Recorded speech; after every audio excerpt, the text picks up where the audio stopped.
விஜய் வேட்பு மனு வழக்கு தள்ளுபடி, சென்னை உயர்நீதிமன்றம் உத்தரவு. தமிழக அரசியல் சூழலில் கவனம் ஈர்த்திருந்த முக்கிய வழக்கில் விஜய் தொடர்பான வேட்பு மனு விவகாரத்தில் சென்னை உயர்நீதிமன்றம் முக்கிய தீர்ப்பை வழங்கியுள்ளது. வழக்கின் பின்னணி: பெரம்பூர் தொகுதியைச் சேர்ந்த வாக்காளர் ஒருவர் தாக்கல் செய்த மனுவில் விஜய் தனது வேட்பு மனுவில் சொத்து விவரங்களை முழுமையாக வெளியிடவில்லை.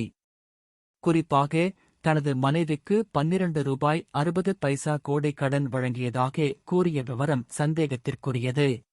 மேலும் குடும்ப உறுப்பினர்கள் மற்றும் தனியார் அறக்கட்டளைக்கு வழங்கியதாக கூறப்பட்ட பெரிய தொகைகள் குறித்து முழுமையான விளக்கம் இல்லை.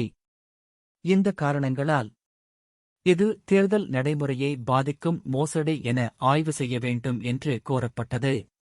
நீதிமன்றத்தின் கருத்து: இந்த வழக்கை விசாரித்த மദ്രാஸ் ஹைகோர்ட் அமர்வு முக்கியமாக கூறியது, இதேபோன்ற கோரிக்கைகளுடன் முன்பே பல வழக்குகள் தாக்கல் செய்யப்பட்டு தள்ளுபடி செய்யப்பட்டுள்ளன.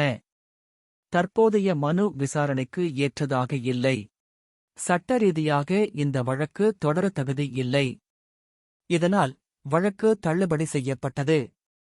முக்கிய குற்றச்சாட்டுகள்: மனுவில் மனைவிக்கு ரூ. 12.60 கோடி கடன் வழங்கியதாக கூறிய விவரம், சொத்து கணக்குகளில் பெரிய அளவு வேறுபாடு இருப்பதாக குற்றச்சாட்டு, தனியார் கல்வி அறக்கட்டளைக்கு வழங்கியதாக கூறப்பட்ட ரூ. 20 கோடி குறித்து தெளிவின்மை. இவை அனைத்தும் விசாரணைக்கு உட்படுத்தப்பட வேண்டும் என கோரப்பட்டது. நீதிமன்ற முடிவு என்ன அர்த்தம்?